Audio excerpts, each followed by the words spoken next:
people! Estou eu de volta para mais um novo episódio de Chocolate e História. Está da minha cantoria? Não. Só a fim de cantar um pouquinho pra vocês. I'm sorry. Sejam bem-vindos ao episódio 10 de Chocolate e História. Ai, toda vez que eu falo chocolate, fantasma com chocolate. Oh my god, I miss chocolate so much. And estou aqui para fazer com que vocês não sintam falta de chocolate e nem de história. Gente, eu confesso que eu estou um pouco cansada hoje. Estou com soninho, acordei cedo. Mas eu gostaria de desejar um bom dia, uma boa tarde, uma boa noite para você que está escutando esse podcast. Meu nome é Giovana, eu sou historiadora e amo falar sobre história. O chocolate de hoje vai ser o Alpino. Se vocês puderem pegar o Alpino extra cremoso, vai ser muito melhor. Por que eu escolhi o Alpino? Porque o Alpino, ele tem uma leveza e uma sutileza que eu acho que nesse momento é importante pro episódio. Por quê? É um episódio um pouco denso, um pouco cheio de estrutura demais, e o Alpino não vai tirar a sua atenção daquilo que você tá escutando. Então ele, ao mesmo tempo que você vai sentir prazer comendo o Alpino, você vai conseguir entender que ele é aquela nota bem fina dentro das notas mais altas que vão ser as informações do episódio. Então por isso que hoje o chocolate é Alpino extra cremoso. Se puder, hein? Por favor. Esse episódio não vai ser nada menos, nada mais do que algo que eu amo falar, que é sobre sociedade feudal, mais especificamente sobre as relações de suzerania e vassalagem e feudo. Primeiro eu queria mandar um beijo, um abraço pro meu professor, que não é mais meu orientador, mas foi meu orientador durante quase toda a minha faculdade, que é o Clínio. Estou usando o seu resumo da aula 1 de Medieval 2. Vou mandar pra ele esse podcast pra ele escutar, se ele puder, sobre... Porque, cara, os resumos do Clínio eram sensacionais na época de Medieval 2. Bons tempos. Segundo período. Cara, sério, o Clínio é uma das melhores pessoas que conheço naquela faculdade e é um puta medievalista, de verdade. E eu não estou puxando o saco porque eu sou ex-orientanda dele, amiga, admiradora. Não, é porque o cara é foda mesmo. Então, Clínio, um beijo pra vocês, estou usando seu resumo. Olha, eu guardei com tanto carinho e amor. E com isso, eu vou começar falando sobre feudalismo. Eu queria abrir um adendo aqui, eu não vou usar feudalismo em si. Eu vou falar sobre a sociedade feudal. Eu realmente não vou especificar muito, ou seja, falar sobre minuciosidades desse esquema social que é o medievo, porque, olha, é grande. E é complicado, é muito confuso. Então tem que falar de pouquinho em pouquinho. Como falei da questão da hierarquia de título, né, de nobreza, no episódio 9, agora eu vou falar sobre suzerania, vassalagem, feudo e tudo mais. O que eu quero trazer com sociedade feudal é simples. Ela é um conjunto de ações legais e militares recíprocas entre a nobreza guerreira, o campesinato, que está atrelado à terra, e as propriedades da igreja. Não, peraí. Giovana, você falou 3 coisas aí, me explica. Conjunto de ações legais e militares recíprocas que detém entre a nobreza guerreira, ou seja, a relação entre a nobreza guerreira, relação entre o campesinato e a nobreza, relação entre o campesinato e as terras da igreja. Tudo que a gente vai entender aqui entre nobreza, campesinato e terras da igreja são voltadas e baseadas em terras, né? Terras da igreja em terras. Então, essas relações elas vão girar em torno da terra, que é o famoso feudo. Então, é por isso que eu consigo resumir, entre aspas, tá, ok? Essa sociedade feudal, porque ela é direcionada a senhores, vassalos e feudos. Senhores aqui eu digo como nobres, como a igreja, vassalos como os camponeses, como os nobres mais baixos, vou chegar aí, e o feudo, que é terra, que é a base para esses três estratos sociais, igreja, camponês e nobre, consigam se relacionar. É a terra. Tem a terra, eu consigo juntar esses 3. Juntar no sentido de relação recíproca. E assim eu consigo mostrar pra vocês que o conceito-chave da sociedade feudal, né, é esse. Só que eu não posso mostrar, aí eu vou eu vou até meio que citar aqui o Hilário Franco Júnior, do livro A Idade Média, Nascimento do Ocidente, que a gente não pode fundir senhorio e feudo como coisas que estejam juntas. Elas não estão unidas. Elas são separadas. Por quê? O senhorio é a base econômica do feudo. Então, o senhorio, ele dá a questão econômica ao feudo, que é a terra. E esse feudo, ele representa o poder ou a manifestação político-militar do senhorio. Então eu tenho esses dois que juntos têm uma relação muito cúmplice, mas que não dependem de si, que não estão grudados, mas que dão sentido um ao outro. Onde o senhorio tem a sua base econômica, tem a sua economia a partir da terra, né, do feudo dele, e esse feudo vai representar para esse senhor a sua manifestação, né, o seu poder político militar dentro daquela sociedade. A gente consegue encontrar dentro da sociedade medieval regiões onde haviam senhores, regiões senhoralizadas, como ele diz, mas regiões não feudalizadas, ou seja, eu tenho o senhor, né, eu tenho o nobre, tenho essa relação com o nobre e o camponês, ou o nobre mais baixo, mas não tenho o feudo exclusivamente como terra. Então ele está querendo dizer que a relação de vassalagem e suzerania, né, essa relação de senhorio e de vassalo, ela consegue ocorrer sem ter uma terra ali, especificamente ali. É a terra que vai pautar isso unicamente. Não é. Os maiores casos são, sim, baseados nos feudos. Mas a gente tem casos onde não existe terra, onde não existe feudo, mas existe essa relação de suzerania e de vassalagem.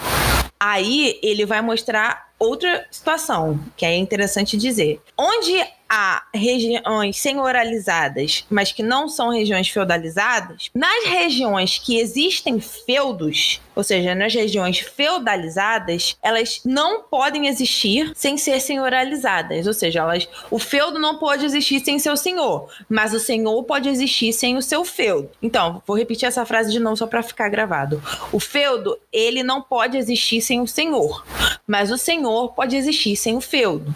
Se alguma dúvida surgir, gente, por favor, me chama no Instagram, me grita.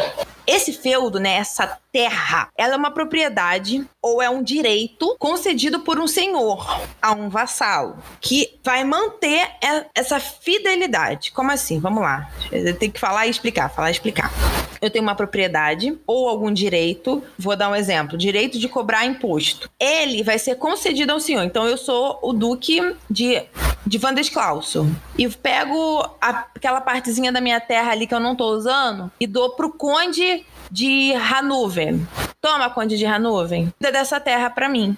Em troca, você vai me dever fidelidade. Isso é a coisa mais básica dessa relação, ok? Ele cede algo e aquilo que o suzerano, né, o abaixo dele, vai devolver é fidelidade. Aí você fala, o direito de imposto. Eu sou o duque de Venceslau. Chego pro Marquês de Hannover, dando uns esdrúxulos, e falo assim, toma, administra esse direito de cobrar imposto pra mim. Eu não estou dando o que é meu. Esse é um ponto. O duque aqui, tanto para a terra quanto para o imposto, não está dando o que é dele. Ele está cedendo aquilo, dizendo assim, administra isso para mim. Toma conta disso para mim. Mas em troca, você tem que me dar fidelidade. E sim, esse senhor, esse duque, ele vai receber porcentagens da terra e porcentagens do imposto. E aí elas se diferem em vários tipos de formas de se pagar ao senhor. Coisas que a gente não vai entrar aqui agora, porque se eu entrar aí, meu filho, é aí que a gente vai se confundir todo. Mas a ideia é essa, ele está cedendo poder, né, a propriedade dele, tanto em direito quanto em terra, mas não significa que aquilo deixou de ser dele, não, aquilo continua sendo dele, ele só está falando para alguém administrar por ele. Essa relação é feita através de cerimônias pessoais de homenagem e lealdade. Essa terra usada pelo vassalo, ela vai sempre se manter sendo terra do seu senhor, né? Do seu suzerano. O vassalo, ele só vai fazer o uso do quê? Da renda que tá ali, do que ele consegue utilizar, extrair daquela terra. E o senhor, suzerano, pode recuperar essa terra ou esse direito, tá? De imposto ou não, em caso ou de deslealdade, ou seja, de quebra da homenagem, ou de morte do seu vassalo. Aí você vai falar pra mim, tem feudo hereditário? Sim, tem feudo. Ao longo dos séculos, dentro da Idade Média, o feudo ele passa a se tornar hereditário. Mas não é simplesmente uma hereditariedade que morreu, é meu e acabou. Não. Todos têm que entender que aquela terra é do senhorio, é do suzerano, é do senhor. Ponto. Ela sempre vai ser dele. O que acontece, ele concede o direito do vassalo utilizar aquela terra, daquele nobre menor utilizar aquela terra, E aí, ao invés de, quando o vassalo morrer, o senhor ir lá e pegar a terra de volta para si, ele fala assim, ó, pode ficar com a tua família, pode ficar com teu filho pode tomar conta, o primogênito. Porém, ele vai ter que vir aqui antes prestar homenagem e lealdade a mim, senão não tem hereditariedade. Então, quando a gente entende que um feudo é hereditário, a gente entende que aquela família que está tomando conta do feudo pro senhor, sempre a geração e geração vai lá renovar seus votos, né, sua homenagem e sua lealdade àquele senhor. Essa prática principal, assim, dessa relação de senhor, de ceder terra, né, de cobrar, enfim, tudo, foi originada muito na França. E ela foi bem intensificada lá, ela foi bem utilizada lá. Tanto que a gente chama que a França é o berço do feudalismo, né? Sociedade feudal, porque realmente é uma sociedade que enraizou esse sistema de relações. Aí a gente tem dois tipos de senhorio. O senhorio é aquele que é o senhor que está acima de outro. O vassalo é aquele que está abaixo de outro. Então, senhor, estou acima, vassalo, estou abaixo. Nós temos o senhorio banal. É aquele que trabalha com todos os líquidos. Como assim líquidos, Giovana? Vamos lá. Com todas as extrações da terra. Por que eu disse líquidos? Porque, por exemplo, estão plantando milho. Ele vai tirar o lucro dele daquilo. Estão pedindo alojamento, sei lá, no forte. Ele vai tirar o lucro dele da cobrança que ele vai fazer por estar alojando alguém. Tem que usar a estrada que passa pelo feudo dele. Ele vai cobrar uma taxa e vai ganhar dinheiro com isso. Então, é um dinheiro que flui, né? Que vai, não é um dinheiro que fica. Isso que eu disse líquido. Porque é um senhor que utiliza da terra, dos produtos que a terra dá, mas não da terra em si. São dos produtos que ela vai gerar, como, por exemplo, a taxa porque o cara tá passando pela minha terra, a taxa porque o cara vai morar ali e vai plantar ali na minha terra. Consequentemente, essas coisas.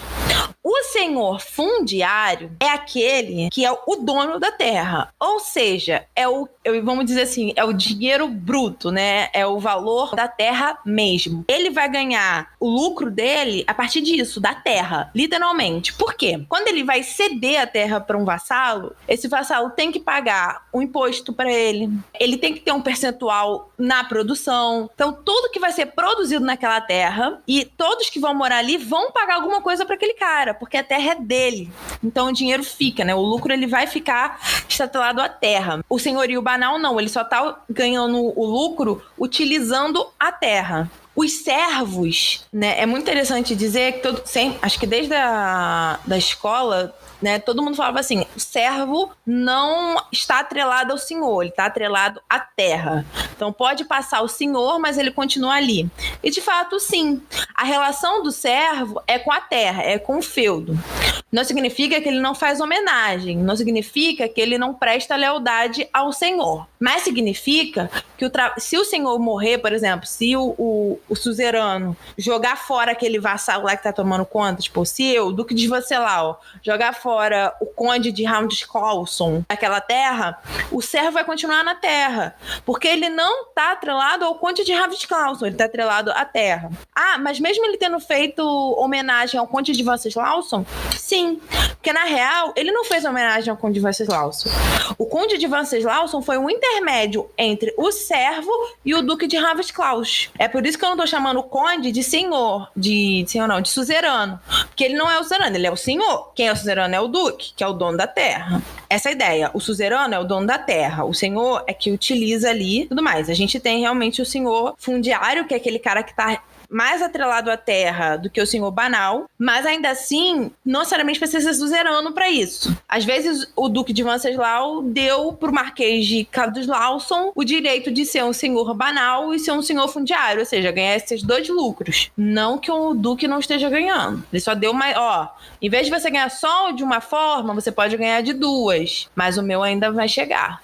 Agora nós vamos um pouquinho dessa relação. O suzerano, que é o que está acima, ele dá proteção, auxílio e doação do feudo. Essa é a função dele. O vassalo, que está abaixo, dá fidelidade, serviço militar e conselho. Esses são os deveres / funções desses dois títulos. É uma relação mútua de troca. de concessão, onde há sim uma hierarquia vertical, mas há uma troca entre aquele que dá e aquele que recebe, e vice-versa, porque todos dão, todos recebem. O suzerano dá uma proteção, dá a terra, o vassalo dá a fidelidade, dá o serviço militar, mas recebe a terra. O suzerano recebe o quê? O serviço militar. Então, esses dois pontos, eles têm uma relação realmente de verticalidade, né, hierárquica, porém eles têm uma relação onde um dá e o outro recebe, e o outro dá e um recebe. Todos os dois recebem e dão algo. Então, como eu posso exemplificar isso? O rei, que é o suzerano. O rei, ele não é vassalo de ninguém, ele é suzerano. Aí nós temos vou dar o exemplo, pegando até o gancho do episódio 9, falando sobre os títulos nobiliários. O duque, que é vassalo do rei. O marquês, que vai ser vassalo do duque. Então, o duque vai ser suzerano do marquês, mas o duque é vassalo do rei. E assim sucessivamente. Por quê? É uma cadeia sucessiva, mas que tem tanto uma setinha para cima, onde temos vassalos, quanto uma setinha para baixo, onde temos suzeranos. Então, elas sempre vão existir. Foi o que eu falei, é uma troca mútua, onde um dá, o outro recebe. Onde o outro dá e um recebe. Assim sucessivamente. E elas são basicamente isso. São redes de relações e laços sociais de dependência entre diferentes estratos da sociedade. Eis dois homens à frente. Um que quer servir, o outro que aceita ou deseja ser chefe. Essa é uma frase que demonstra exatamente como que se dá a relação entre um senhor, entre o suzerano e seu vassalo. É através desse vínculo pessoal que os dois vão criar um laço inquebrável. E ele tem 3 tipos de formas de se fazer isso, né? Essa cerimônia pessoal para formar as relações suzeranas e vassalas, as relações vassálicas, que é a cerimônia da homenagem, da fé ou da investidura. A homenagem, ela é uma cerimônia sem armas, onde o homem tá descoberto, da cabeça aos pés, não tá nu, mas tá descoberto. E ele coloca as suas mãos nas do Senhor, que esse senhor vai fechar as mãos dele, na do vassalo, e assim vai dizer o seguinte: eu sou o teu senhor, eu te detenho, você é o meu vassalo, você me pertence. Não estamos trabalhando aqui numa ideia de, é meu objeto. Não, mas de que a relação deles agora é essa, onde aquele é o maior e aquele é o menor dentro daquela relação. E nós temos também a declaração de vontade. Ela não é muito obrigatória, mas é comum, que é o seguinte: o vassalo, ele vai e diz que se torna o homem do suzerano. Este aqui eu me torno o seu homem. E aí o suzerano chega e vai e aceita essa vontade, esse desejo desse vassalo de se tornar seu homem, né? De se tornar pertencente a ele, né? A ter essa relação de suzerania e vassalagem. Essa homenagem são ritos bem simples, mas que na época significavam muito. A de fé é um juramento de fidelidade que vai se seguir depois da homenagem, né? É feito homenagem, fé e investidura, uma atrás da outra. Tem que se formar essas 3 para poder gerar o vínculo de suzerania e vassalagem. O que acontece? O vassalo, né? Ele vai se colocar de pé, vai pegar a mão, vai colocar a mão sobre os evangelhos ou sobre uma relíquia santa, que aí, né, não precisa nem dizer que ele tá jurando perante Deus, né? E vai, assim, dizer que está jurando perante Deus, né? Que o que está sendo feito ali e a vontade dele está sendo feita na frente de Deus. Por isso que a gente toma o termo de inquebrável. E, por fim, segue-se a investidura, onde o senhor, né, o suzerano, vai dar ao vassalo o objeto que simboliza o feudo concedido, que é, sei lá, um milho, ou um pedaço de pedra, ou até um punhado de terra, um punhado de ouro, coisas que podem significar o feudo que está sendo concedido para aquele vassalo, entendeu? Que está sendo doado. O senhor continua com o feudo, mas ele doa, ele empresta, ele cede pro vassalo. Ele vai falar: agora toma o milho. Por que o milho? Porque nessa terra só se planta milho. Por que o dinheiro? Porque ali se faz muitas relações comerciais. Porque o punhado de terra? Porque lá só tem terra. Ou porque uma enxada? Porque lá tem muito servo. E coisas que podem representar esse feudo. E a partir desses 3 pontos, homenagem, fé e investidura, terminando, a relação, né, de suzerania e vassalagem, ela é completa, ela é feita, e é como se ela fosse pra vida, até a morte. Tanto do suzerano quanto do vassalo. Quando a gente entra na questão da hereditariedade, tem que ser renovado essa fidelidade, né? Essa relação ela precisa ser renovada com o filho do vassalo perante ao seu senhor. Essa é a forma como a relação de suzerania e vassalagem é feita, né? Como a cerimônia dessa relação, como a investidura dessa relação é feita. Gente, é basicamente isso. Acho que saiu bem curtinho o episódio hoje. Eu quis ser bem sucinta e bem direta, bem objetiva. Se vocês tiverem alguma dúvida, por favor, me chamem lá no Instagram, Elizabeth Margot, ou no Facebook, Elizabeth Margot, porque é um assunto um pouquinho mais complicado, um pouquinho mais denso, e olha que eu quis ser bem uma pincelada tranquila. Eu realmente espero que vocês tenham gostado e entendido. Fiquem com Deus e até o próximo episódio. Tchau!